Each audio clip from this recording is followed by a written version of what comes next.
नमस्कार दर्शक बंधु आज हूँ 10 अप्रैल शुक्रवार आसतु आज नजर पकाइबा आज मुख्य खबर गुड़िक उपर प्रधानमंत्री मुद्रा योजना को 11 वर्ष देशर सूक्ष्म और क्षुद्र उद्योग होती सशक्त 8 एप्रिल 2025 प्रधानमंत्री नरेंद्र मोदी द्वारा आरंभ कर प्रधानमंत्री मुद्रा योजना सफलतापूर्वक 11 वर्ष पूरण कर भारतर तृणमूल स्तर उद्योग मानू सशक्त कर आर्थिक उपलब्धि रही शून्य स्थान दूर कर योजना 20 लाख टंका पर्यंत बंधक मुक्त ऋण प्रदान को अधिक व्यस्तित एवं सुविधाजनक करिछि।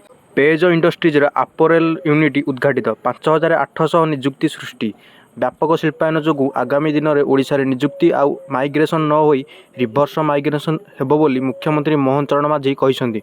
कटक जिलार रामदासपुर ठारे पेज इंडस्ट्रीज पक्षर स्थापित एक बृहत आपोरेल मैन्युफैक्चरिंग यूनिटर शुभ उद्घाटन कर मुख्यमंत्री यह कहिसंती। 7 वर्ष पर आसुची तेल 7 वर्ष व्यवधान पर चलित सप्ताह भारत ईरान अशोधित तैल पाइबाकू जाउची। चीन अभिमुखे जाउथिबा एक टैंकर को हठात भारत आसवाक संकेत दि जाइथिला। विश्व में संकटपूर्ण जोगाण स्थिति को स्थिर करने वाशिंगटन भारत तेल उपर अस्थायी भाव में कटकणा उठाई देवा पर तेहरान ठारू आमदानी 7 वर्ष अंत घटी। बंद है ईरान युद्ध आकाश छुआ है सुना रूपा गोटे दिन में गोल्डर हाई जंप। अमेरिका एवं ईरान मध्य 2 सप्ताह पर अस्त्र विरति घोषणा होगा पर मार्केट रे एकाधिक परिवर्तन होइछि।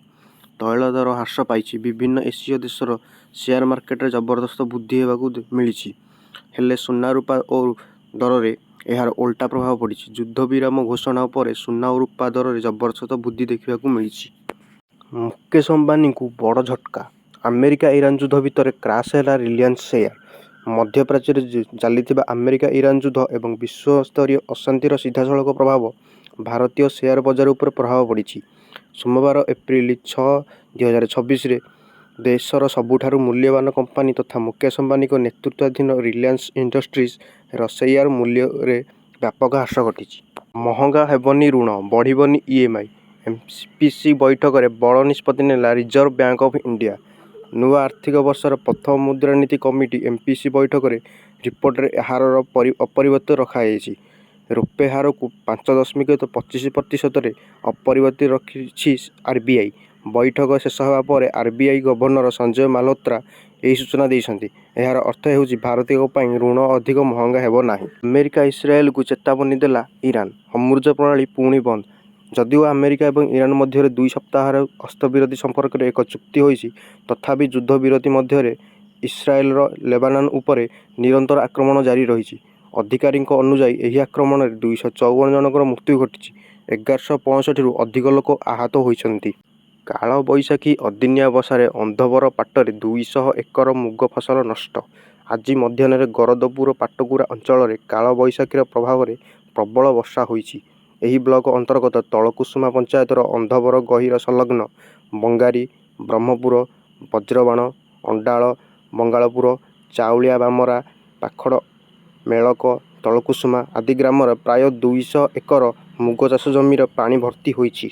खरा छुट्टी पूर्व छात्र छात्री मानक यूनिफॉर्म बंटन प्रक्रिया शेष ओसेपार निर्देश एने समस्त जिला शिक्षा अधिकारी को निर्देश देइछि ओसेपा।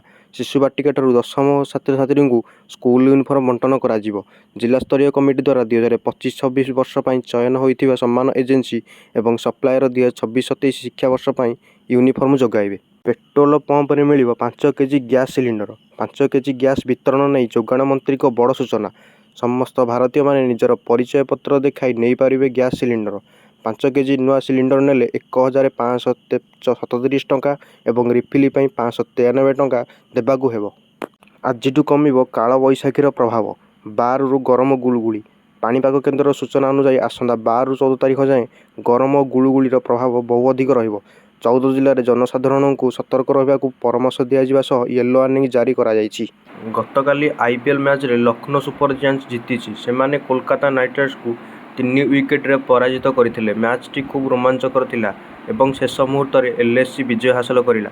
बैटिंग और बॉलिंग दुईटारे भल प्रदर्शन देखाइला एलएससी।